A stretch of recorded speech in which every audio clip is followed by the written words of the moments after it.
हमें लाजमी तौर पे ये बात पता होनी चाहिए कि इलेक्ट्रोड पोटेंशियल बेसिकली होता क्या है। सो इलेक्ट्रोड पोटेंशियल में फर्स्ट ऑफ ऑल हम क्या करेंगे, it's an ability of an electrode to become oxidise और रिड्यूस। कोई भी मेटल, ऑब्वियसली हम जो यहाँ पर इलेक्ट्रोड यूज कर रहे होंगे वो डिफरेंट डिफरेंट सब्सटेंसेस के यूज कर रहे होंगे। भाई जिसका आपको इलेक्ट्रोड पोटेंशियल फाइंड आउट करना है, जिसका आपको इलेक्ट्रोड पोटेंशियल फाइंड आउट करना है, आप उसका इलेक्ट्रोड बना दो। जिसका भी आपको फाइंड आउट करना हो आप उसका इलेक्ट्रोड बना दो, सिंपल सी बात है। जब आप उसका इलेक्ट्रोड बनाओगे जब आप उसका इलेक्ट्रोड बनाओगे तो हम फिर प्रोसेस करके उसका पोटेंशियल आसानी से फाइंड आउट कर लेंगे। उससे पहले थोड़ी सी डिटेल है। लेट्स सपोज मैंने आपको कहा कि यार मैं कॉपर का इलेक्ट्रोड पोटेंशियल फाइंड आउट करना चाहता हूँ। यानी ये वही इलेक्ट्रोड पोटेंशियल है जो रिएक्टिविटी सीरीज में था। हम कहते थे ये मोर रिएक्टिव या लेस रिएक्टिव। अब हम इन टर्म्स ऑफ वैल्यू बात करेंगे कि कॉपर कितना रिएक्टिव है या कितना अनरिएक्टिव है। आप हमें इसका बताएं एग्जैक्ट, वो भी कि कितना वोल्टेज इसका है। तो वोल्टेज की बेसिस पे फिर हम बात करेंगे, लेकिन पहले हम वोल्टेज फाइंड आउट करना सीख लें, उसके बाद हम उनका कंपैरिजन कराएंगे कि हम इन दोनों में डिसाइड कैसे करेंगे कौन मोर रिएक्टिव है और कौन लेस रिएक्टिव है। अच्छा, यहाँ पर दो टर्म यूज होती हैं, दोनों का मतलब सेम है। कभी कभार वो यूज करेगा कभी कभार वो यूज करेगा स्टैंडर्ड इलेक्ट्रोड पोटेंशियल, और कभी कभार वो यूज करेगा स्टैंडर्ड रीडॉक्स पोटेंशियल। इन दोनों का मतलब सेम होता है। ओके, इन दोनों का हाँ मतलब क्या जी। होता है, सेम होता है। अच्छा, अब हम इसमें मेजर करेंगे किसी भी एलिमेंट की एबिलिटी कि वो कितनी जल्दी ऑक्सीडाइज हो रहा है या वो कितनी जल्दी रिड्यूस हो रहा है। हमने क्या किया, हमने कॉपर मेटल की रॉड ली और उसको हमने डिप कर दिया किसमें, उसी के सॉल्यूशन में, उसी के सॉल्यूशन में, that is the copper sulphate, और you can say copper 2 plus aqueous. अब आपको पता है कि this is a metal and metal has a tendency to lose electron, or after losing electron it forms positive ion. After the loss of electron it forms positive ion। यही काम इस copper ने भी किया। कॉपर ने क्या किया, electron का लॉस कर दिया। जब कॉपर ने इलेक्ट्रॉन का लॉस किया तो इस पे +2 चार्ज आ गया। जैसे ही इस पर +2 चार्ज आया तो अब कॉपर सॉलिड नहीं रहा। यहाँ पर ये चीज बड़ी इंपॉर्टेंट है, नोट करने वाली बात है कि जब वो कॉपर इलेक्ट्रोड की फॉर्म में था, आई मीन कि जब कॉपर इसमें था तो बेटा वो सॉलिड था। और जब उसने 2 इलेक्ट्रॉन का लॉस किया और वो कॉपर 2 प्लस बना, कोई भी जो आयन होता है वो सॉलिड स्टेट में नहीं होता है। कभी भी ऐसा नहीं हो सकता कि कोई भी आयन जो हो वो सॉलिड स्टेट में हो। Always they are in the form of aqueous state, या तो फिर वो गैसियस स्टेट में होंगे। तो जैसे ही कॉपर 2 प्लस बना, वो आपके पास आ गया सॉल्यूशन में। अब सॉल्यूशन में बहुत सारे कॉपर 2 प्लस आयन आकर जमा हो गए, बहुत सारे कॉपर 2 प्लस आयन। ओके, अच्छा, जो इसने इलेक्ट्रॉन का लॉस किया है वो कहाँ गए, वो कहाँ गए, तो वो उसी रॉड पे रह गए। ये मैंने इसको थोड़ा सा जूम इन किया है इस रॉड को, कि वो जो इलेक्ट्रॉन का उसने लॉस किया था वो सारे के सारे इलेक्ट्रॉन इस रॉड पे रह गए, और अल्टीमेटली इस पूरी रॉड पे नेगेटिव चार्ज आ गया और कॉपर 2 प्लस की फॉर्म में कहाँ चला गया, सॉल्यूशन में चला गया। यहाँ तक बात समझ आ रही है। हाँ जी। अच्छा, अब ये बेचारा इतना सा तो बीकर है, ये कोई बहुत बड़ा कंटेनर तो है नहीं। अब ऑब्वियसली जब आपके बहुत सारे पॉजिटिव आयन आएंगे, इंट्रोड्यूस होंगे उस सॉल्यूशन में, उस बीकर में, तो opposite charges attract each other, opposite charges attract each other. Okay, तो कॉपर 2 प्लस कहाँ आएगा, इस रॉड के पास जिस पर नेगेटिव चार्ज है। ये हाँ क्या हो जी। रहा है, ये तो कभी वो लूज कर रहा है, फिर तो वो दोबारा गेन कर लेगा इलेक्ट्रॉन आके। तो इसका मतलब ये तो एक रिवर्सिबल रिएक्शन हो गया। इवेंचुअली एक डायनामिक इक्विलिब्रियम सेट हो जाएगा बिटवीन दीज टू। जा रहा भी है, आ रहा भी है, जा रहा भी है, आ रहा भी है।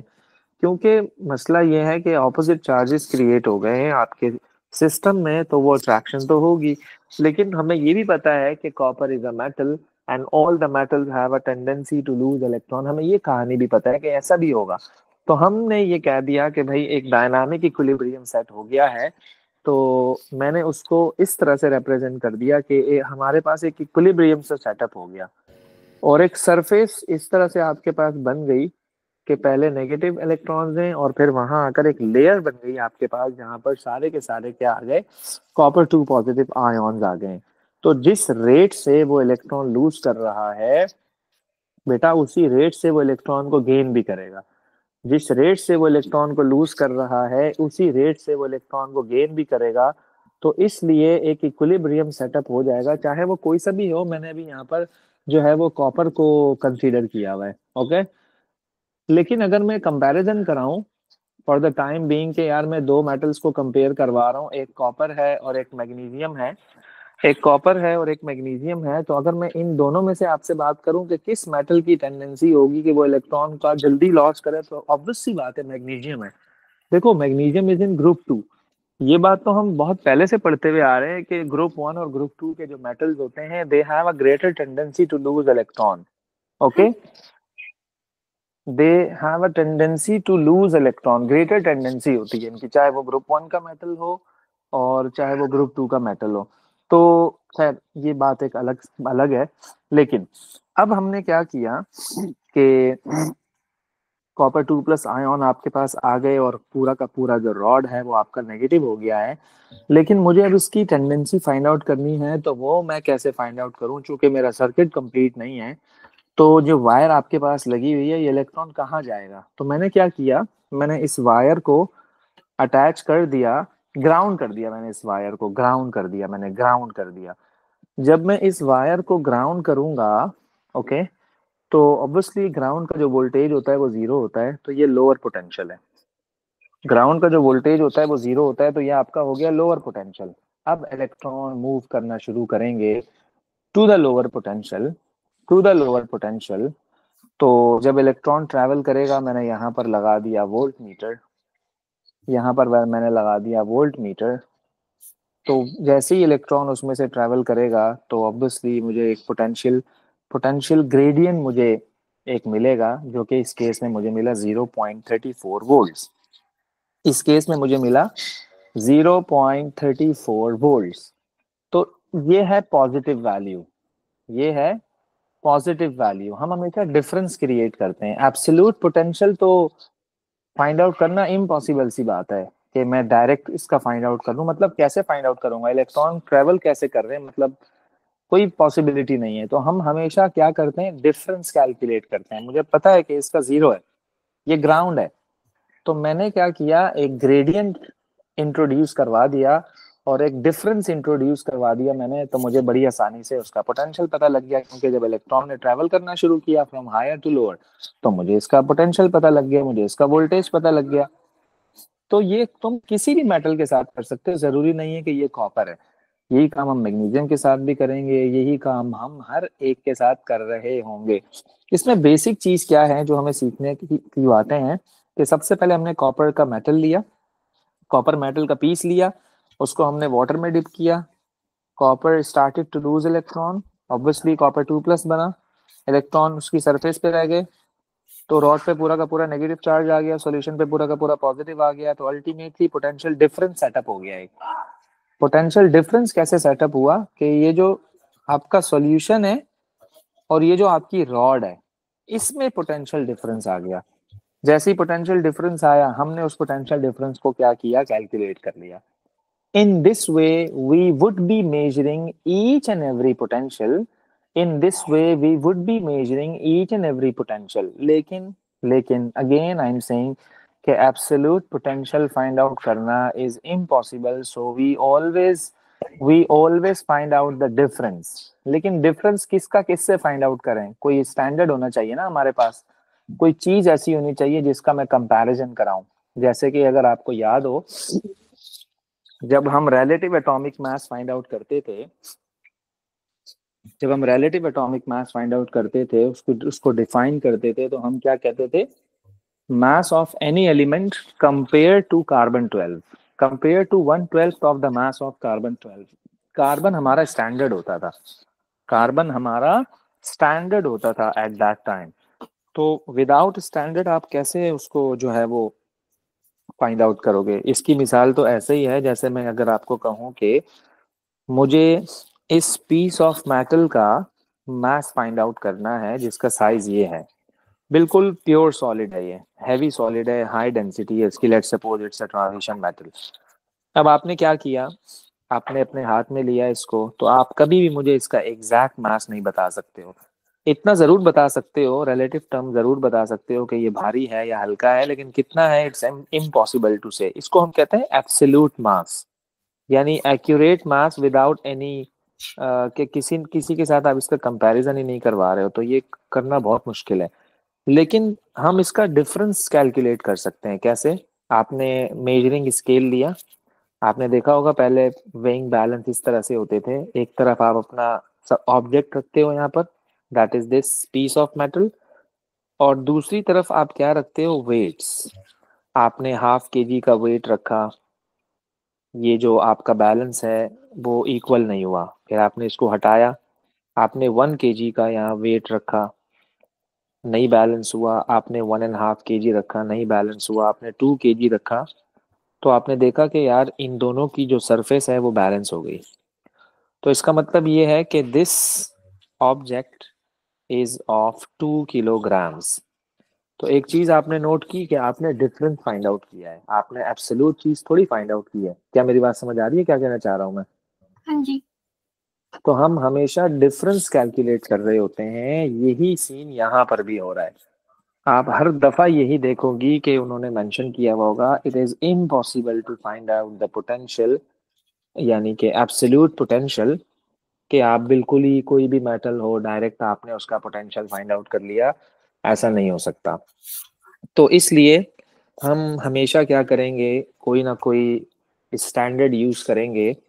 वैसे तो मैंने इसको ग्राउंड कर लिया, लेकिन हमारे पास कोई प्रॉपर स्टैंडर्ड होना चाहिए जिसका कंपैरिजन से मैं चीज़ों के वोल्टेजेस फाइंड आउट करूं। तो यहाँ पर हम जो अपना स्टैंडर्ड यूज कर रहे होंगे, कि उस स्टैंडर्ड को हम क्या कहेंगे, स्टैंडर्ड हाइड्रोजन इलेक्ट्रोड। उसको हम क्या कहेंगे, स्टैंडर्ड हाइड्रोजन इलेक्ट्रोड। बेसिकली ये एक रेफरेंस इलेक्ट्रोड होता है, जैसे कि वहां पर हमारा कार्बन एज अ रेफरेंस होता था। मैं बार बार कार्बन का इसलिए कह रहा हूँ ताकि आपका माइंडसेट बने कि इसका मतलब क्या है। जैसे हमारा कार्बन रेफरेंस इलेक्ट्रोड होता था, वैसे ही आज हमारा यहाँ पर standard hydrogen electrode is a reference electrode है। तो मैं इसको यहाँ मेंशन कर देता हूँ कि it's a reference electrode, it's a reference electrode, right? It's a reference electrode. तो इस रेफरेंस इलेक्ट्रोड को यूज करके मैं क्या करता रहूंगा, बाकी चीजों के पोटेंशियल को फाइंड आउट करता रहूंगा। So it's very easy. बस ये है कि ये मैंने आपका ग्राउंड सेट कर दिया इतनी डिटेल बता के, वरना तो मैं आपको डायरेक्ट कह देता ये हमारा रेफरेंस है, ऐसे ऐसे करके हमने पोटेंशियल फाइंड आउट किया और बस खत्म हो गया according to the examiner point of view. इतनी डिटेल वो थोड़ी पूछेगा आपसे। तो बिफोर स्टार्टिंग दिस मैंने आपको, ऑब्वियसली हम चीजों के standard electrode potential find out करने जा रहे हैं। तो by using the she, by sir, using the she we would be, yes, absolute potential difference हम क्यों नहीं फाइंड कर सकते वैसे? नहीं आपने दो टर्म को मिक्स मिक्स कर दिया।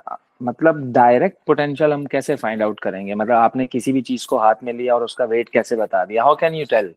मिसाल के तौर पे ये लाइन छोटी है या बड़ी है, क्या कहती हो? देख छोटी है के या बड़ी है? बता दीजिए। हाँ, छोटी है। अब बताओ ये छोटी है या बड़ी है? अब बड़ी है। क्योंकि आपने इसको रेफरेंस ले लिया, क्या मैं सही कह रहा हूँ? जी सर, पे हम हाइड्रोजन को रेफरेंस के तौर पे यूज कर रहे हैं। हाँ, हाइड्रोजन को हम रेफरेंस के तौर पे यूज कर रहे हैं। तो विदाउट रेफरेंस हमारा कॉन्सेप्ट ये है, हम ये कहते हैं कि without reference we can't do anything, we can't say anything. ये है हमारा कॉन्सेप्ट, ओके? जी। तो हम चीजों के standard electrode potential find out कर रहे होंगे, SEP, बाय यूजिंग शी। बात समझ आ रही है मेरी? जी। ये क्लियर है? हाँ, ये इंपॉर्टेंट कॉन्सेप्ट है, ये क्लियर होना चाहिए आपका। तो एस ई हम फाइंड आउट करेंगे चीज़ों का, क्योंकि एब्सोल्यूट पोटेंशियल हम फाइंड आउट नहीं कर सकते हैं, तो इसलिए we would be comparing with the sheet. So what is standard electrode potential? The potential of an electrode, potential बोले तो ability of an electrode compared to standard hydrogen electrode. और ये सारी की सारी मेजरमेंट हो रही होगी, ये सारी की सारी मेजरमेंट हो रही होगी एट स्टैंडर्ड कंडीशन, ये सारी की सारी मेजरमेंट हो रही होगी at standard condition. Okay, standard condition बोले तो आपका कॉन्सेंट्रेशन होनी चाहिए 1 मोल पर डेसीमीटर क्यूब, आपका प्रेशर होना चाहिए 1 atm 1 एटमॉस्फेरिक प्रेशर, और टेम्परेचर होना चाहिए 298 केल्विन या फिर 25 डिग्री सेल्सियस। ओके, ये जी ये कंडीशंस हम क्यों रखते हैं ऐसी कांस्टेंट, क्या कहती हो? क्यों रखते हैं स्टैंडर्ड कंडीशंस हम, कुछ आइडिया है? कि मतलब सर आइडिया नहीं है भाई मैंने मुझे तो।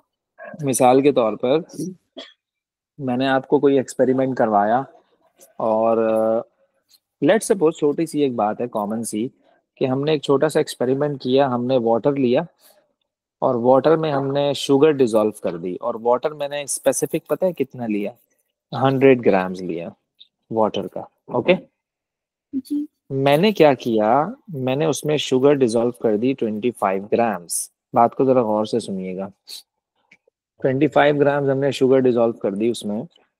जब मैंने 26 ग्राम्स की, यानी कि मैंने एक्स्ट्रा 1 ग्राम जब उसमें डिसॉल्व किया, तो मैंने देखा कि यार वो तो डिसॉल्व ही नहीं हो रहा एक्स्ट्रा 1 ग्राम, क्योंकि उसकी डिसॉल्विंग कैपेसिटी ही खत्म हो गई है। क्या मेरी बात समझ आ रही है आपको? हाँ जी क्योंकि क्योंकि उसकी डिसॉल्विंग कैपेसिटी ही खत्म हो गई है। तो भाई मैंने आपको एक सेंटेंस कोट कर दिया, मैंने कहा यार ये एक्सपेरिमेंट जो हमारा है इसमें मैक्सिमम इतनी शुगर डिसॉल्व हो सकती है if we have this amount of water. अब आप घर गई, आपने सोचा कि मैं इस एक्सपेरिमेंट को रिपीट करूं। आपने ये एक्सपेरिमेंट जब अपने घर पे किया तो आपने देखा कि बजाय इसके कि 25 ग्राम शुगर डिसॉल्व हो रही थी, अब मेरे घर पे तो 35 ग्राम शुगर डिसॉल्व हो रही है। दूसरे दिन आके आपने मेरी तमाम बातों को रॉन्ग प्रूव कर दिया, क्योंकि मैंने तो सेंटेंस कोट कर दिया था कि this is the maximum capacity of water, कि it can only dissolve 25 grams of sugar. तो क्यों ऐसा हुआ? जब मैंने इस चीज को डीपली ऑब्जर्व किया, मैंने इसको देखा, तो मुझे पता लगा कि आपने जिस इन्वायरमेंट में वो रिएक्शन किया है, at that environment the temperature was very high as compared to the one when we were doing experiment in the lab। तो टेम्परेचर का डिफरेंस आ गया, क्या कहती हो? जी टेम्परेचर का डिफरेंस आने से solubility changes, so when the solubility changes so the result changes। तो इसलिए जितने लोग एक्सपेरिमेंट करेंगे उतने ही डिफरेंट रिजल्ट्स आएंगे। So how can I right these things in a book? क्या लिखूंगा मैं बुक में? लोगों को कैसे समझाऊंगा कि मैं उसकी स्पेसिफिक सॉल्युबिलिटी क्या होती है? एक क्राइटेरिया होना चाहिए, ये थोड़ी कि मैं हर एक की सुनता रहूंगा और मैं बुक में लिखता रहूंगा। तो हमने क्या किया, इस मसले को हल किया। हमने कहा कि भाई जो भी बंदा एक्सपेरिमेंट करे उसकी कंडीशन सेम होनी चाहिए। जिस इन्वायरमेंट में रहकर मैं काम कर रहा हूँ उसी इन्वायरमेंट में रहकर आप काम करोगे, so that would be good, otherwise you would not be getting the same results. तो इसलिए हम ये चीजें कांस्टेंट रखते हैं कि अगर आप भी एक्सपेरिमेंट करो तो आपके भी वही रिजल्ट्स आए जो मेरे आए हैं। So this is the reason the concentration must be 1 mole per dm cube, the pressure must be 1 atmospheric 1 atm, and also the temperature must be 298 Kelvin, or you can say 25 degree Celsius। Are you getting my point? जी तो ये है बात असल। तो इसलिए हम क्या करते हैं, बार बार एम्फेसाइज करते हैं कि you are suppose to do experiment on standard conditions. तो ये होती है स्टैंडर्ड कंडीशन। बल्कि समटाइम तो आप ये भी देखोगे कि वन वन मार्क के वो आपसे क्वेश्चन पूछ रहा होगा कि भाई बताइए जरा what are the standard conditions. तो हम कहेंगे भाई इतना टेम्परेचर है, इतना प्रेशर है, ये कैटलिस्ट यूज करते हैं, और ऐसा ऐसा है सारी चीजें। यहाँ तक भाई क्लियर है? ओके हो हाँ गया? जी हाँ जी। सो अब हमें क्या करना है, अब हमें स्टैंडर्ड हाइड्रोजन इलेक्ट्रोड का स्ट्रक्चर देखना है कि ये होता कैसे है और यू कैन से कि ये बनता कैसे है। तो इसमें कुछ भी नहीं है, अगर आप गौर से देखो तो इसमें एक ग्लास ट्यूब है और ग्लास ट्यूब में आपने हैंग किया हुआ है platinum wire. Okay, platinum wire आपने हैंग किया हुआ है इसमें, और यू कैन से कि प्लैटिनम वायर में आपने हाइड्रोजन गैस को एब्जॉर्ब करवाया हुआ है, और हाइड्रोजन गैस जब उसमें एब्जॉर्ब हो जाएगी और आपने इस पूरे के पूरे ग्लास को, ट्यूब को आपने डिप कर दिया, इन्वर्ट कर दिया किसमें, 1 मोल, 1 मोल पर डीएम क्यूब, 1 मोल पर डीएम क्यूब एसिड में, 1 मोल पर डीएम क्यूब एसिड में। ओके, और हाइड्रोजन गैस को, क्योंकि प्लैटिनम जो आपका मेटल है, it can absorb hydrogen gas, it can absorb hydrogen gas basically, right. Okay, तो एक इक्विलिब्रियम सेटअप हो गया आपका, एक इक्विलिब्रियम सेटअप हो गया आपका। कैसा इक्विलिब्रियम? बेसिकली होता ये है कि जब हाइड्रोजन गैस आपने इसमें पास की, एड्जॉर्ब करवाई, तो हाइड्रोजन गैस क्या करता है बेसिकली, 2 इलेक्ट्रॉन लूज करेगा वो, 2 इलेक्ट्रॉन लूज करेगा वो, and finally it would form H positive ion. अब H पॉजिटिव आयन तो आपका सोल्यूशन में भी है, सोल्यूशन में भी है, और ये पूरी रॉड नेगेटिव हो गई क्योंकि इलेक्ट्रॉन का जो लॉस हुआ है वो रॉड पर ही है। अब ये जो सॉल्यूशन वाला H प्लस है, ये वहां जाना शुरू हो गया, उसने 2 इलेक्ट्रॉन गेन किए, इसने जब 2 इलेक्ट्रॉन गेन किए दोबारा हाइड्रोजन गैस बन गई, तो you would see bubbles, you would see bubbles basically, you would see bubbles basically. तो वो जो बबल्स निकल रहे होंगे, that would be the bubbles for the hydrogen gas. Are you getting my point? जी। तो ये कंस्ट्रक्शन जो है आपके सामने स्टैंडर्ड हाइड्रोजन इलेक्ट्रोड की, that is very important, that is very important. Okay, हाँ जी। अच्छा मैं आपको दिखा दूं जरा, 1 मिनट। यस,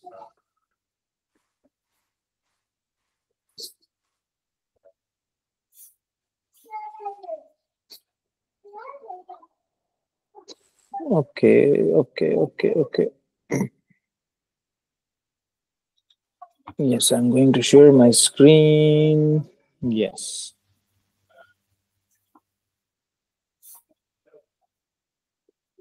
आई मेरी plus स्क्रीन नजर आई ions आपको? in 1 molar electrode. जी से नजर आ रही है। ओके, ये देखिएगा जरा बात।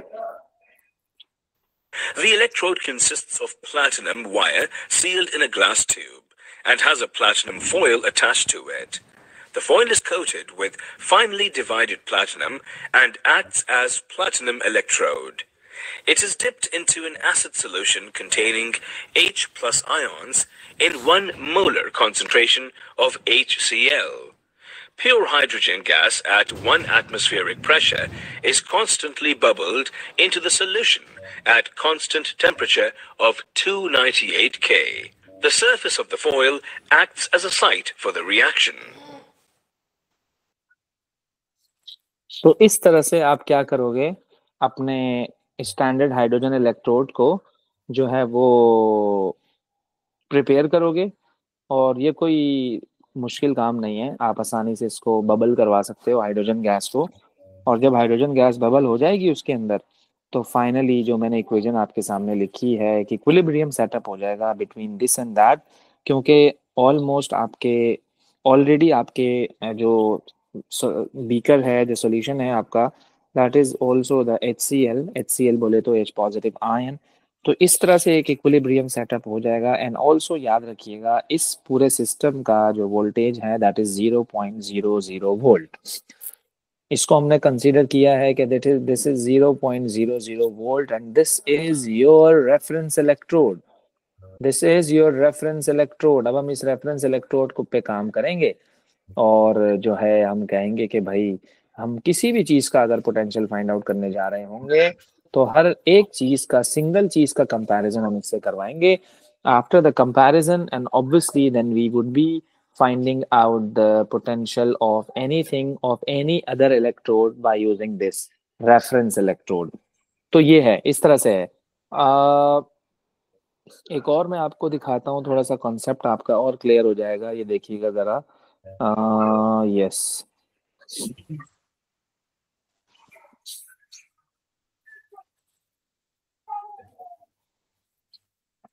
यस.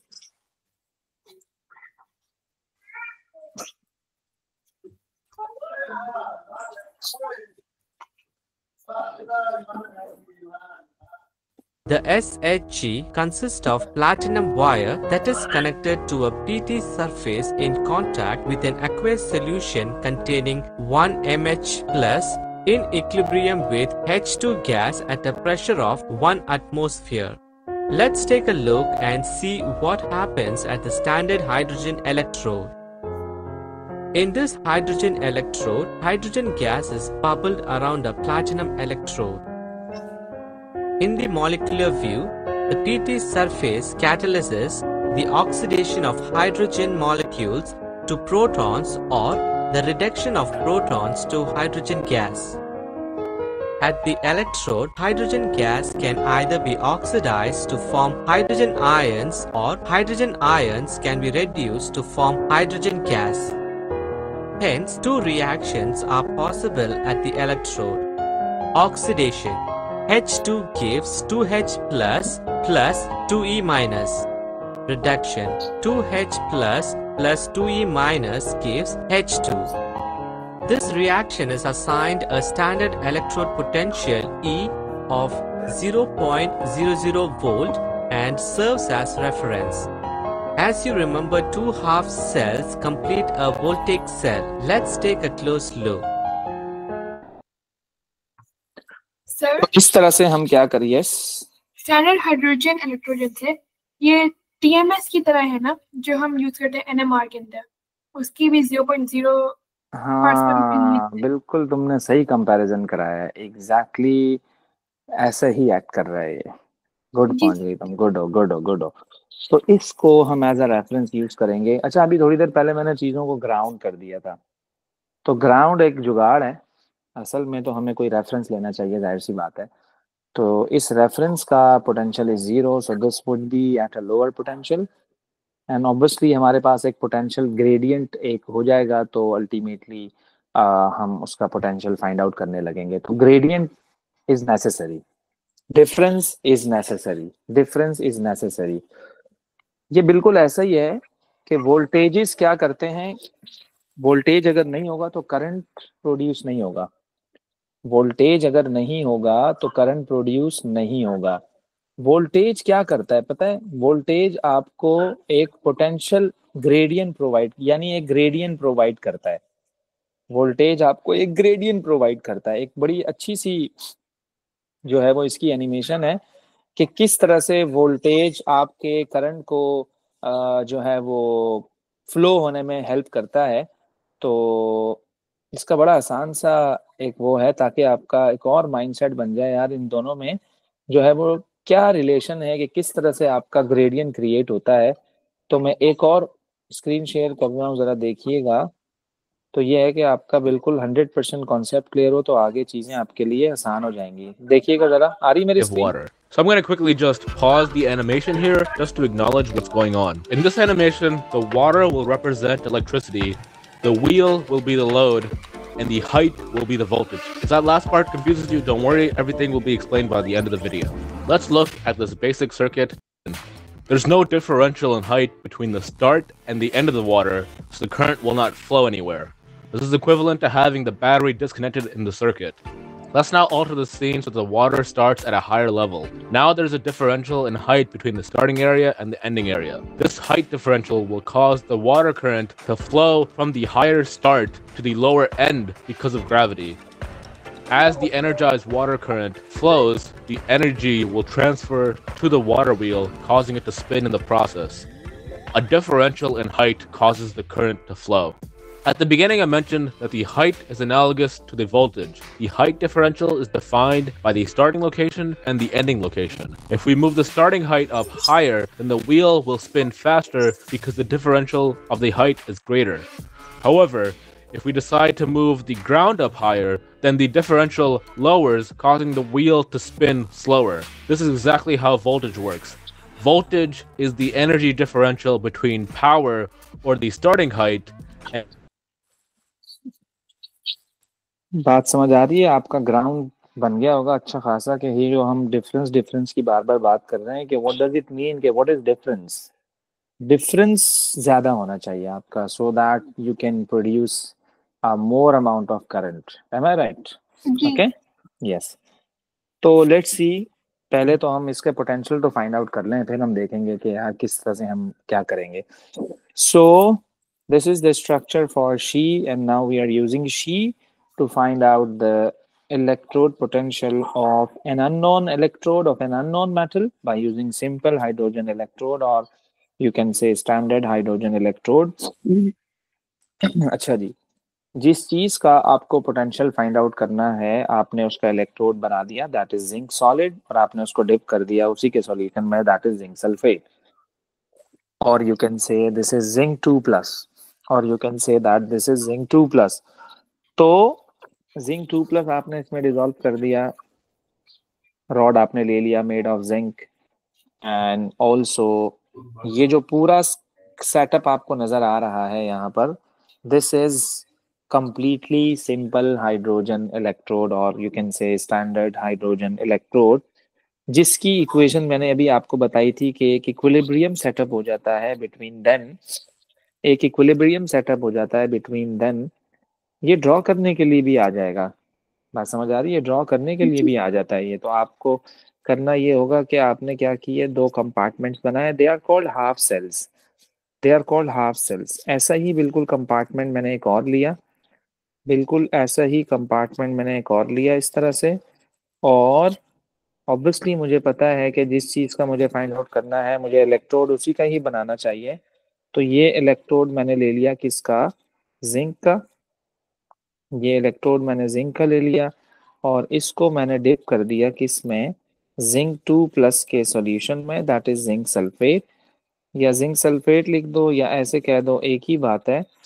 और ये मैंने लगा दिया यहाँ पर वोल्ट मीटर, इसके रास्ते में ये मैंने लगा दिया वोल्ट मीटर, और obviously this is standard hydrogen electrode. ये मेरी आ गई प्लैटिनम वायर, और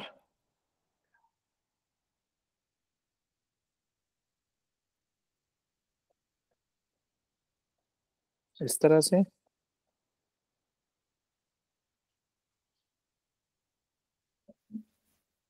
और फिर इस तरह से, यहाँ से मैं पास कर रहा हूँ हाइड्रोजन गैस, और this is your platinum wire,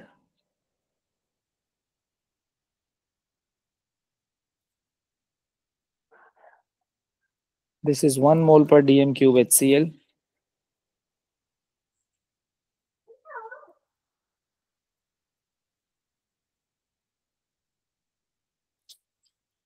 okay. अच्छा, अब ये बताओ कि जैसे ही मैंने जिंक रॉड इसमें लगाया, क्या आपको वोल्टेज मिलेगा? क्या कहती हो? मिलेगा. कैसे मिलेगा? सर्किट तो आपका कंप्लीट ही नहीं है. सर्किट ऐसे कंप्लीट नहीं है कि लेट्स सपोज इलेक्ट्रॉन यूं ट्रैवल कर रहा है, तो वो वापस कैसे आएगा इस बीकर में? जैसे जाता है वैसे ही उसी में थोड़ी आता है. हमें सॉल्ट ब्रिज लगानी होगी. एग्जैक्टली. तो हमें इसमें सॉल्ट ब्रिज लगाना पड़ेगा. सॉल्ट ब्रिज हम क्यों लगाते हैं? बेसिकली सॉल्ट ब्रिज आपका सर्किट कंप्लीट करता है, तो इसलिए हम सॉल्ट ब्रिज लगाएंगे. अच्छा, सॉल्ट ब्रिज में होता यह है कि नॉर्मली जब हम ये एक्सपेरिमेंट कर रहे होते हैं नॉर्मली जब हम ये एक्सपेरिमेंट कर रहे होते हैं तो सॉल्ट ब्रिज बेसिकली एक ग्लास शेप की ट्यूब होती है, यू शेप की ट्यूब। इसमें हम आयोनिक को डिसॉल्व करते हैं, आयोनिक कंपाउंड उसमें डाल देते हैं, आयन्स होने चाहिए उसमें, और उसको सील कर देते हैं नीचे से ना। सील हम इसको इसलिए करते हैं ताकि वो जो आपने कोई भी मटेरियल उसमें डाला है तो वो ये है कि उसमें से गिरे ना। एगर एगर जेल लगा के हम उसमें उसको बिल्कुल सील कर देते हैं। लेकिन जनरली अगर आपके पास नहीं है कोई भी ऐसी चीज अवेलेबल, तो हमने ऐसे भी किया है कि हमारे पास फिल्टर पेपर था, हमने उस फिल्टर पेपर का स्ट्रिप कैंची से काट लिया उसी साइज का ना, कि वो उस दोनों ग्लासेस में बैक वक्त आ जाए। तो वो काटने के बाद मैंने उसको क्या किया, जल्दी जल्दी पोटेशियम क्लोराइड का सॉल्यूशन उठाया, सॉलिड उठाया, उसको थोड़े से पानी में डिसॉल्व किया और फिल्टर पेपर को डिप करके उसमें ना, जब पूरा का पूरा फिल्टर पेपर वेट हो गया तो हमने क्या किया, उसको दोनों बीकर में डाल दिया, तो वो as a salt bridge act करने लग गया। जैसे ही मैंने उसमें सॉल्ट ब्रिज डाला तो मैंने ऑब्जर्व किया कि भाई ये रिएक्शन ने इलेक्ट्रिसिटी कंडक्ट करनी शुरू कर दी है, क्योंकि उसका सर्किट कंप्लीट हो गया है। तो जब सर्किट कंप्लीट हो जाएगा तो चीज़ें ऑब्जर्व होंगी, आपको प्रॉपरली आप देखेंगी उसमें कि कलर चेंज वगैरह आपको नज़र आ रहे होंगे, सारी चीज़ें होंगी।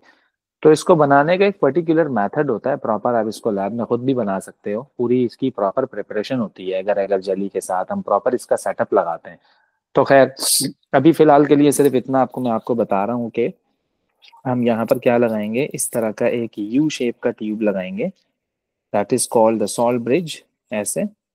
और this is the salt bridge. Salt bridge is used to complete the circuit. Salt bridge is used to complete the circuit. और जैसे ही आपने इसमें सॉल्ट ब्रिज लगाया तो ये सर्किट कंप्लीट हुआ, एंड फाइनली आप देखोगे इस वोल्ट मीटर पर, आप देखोगे इस वोल्ट मीटर पर आपको एक प्रॉपर रीडिंग नजर आएगी।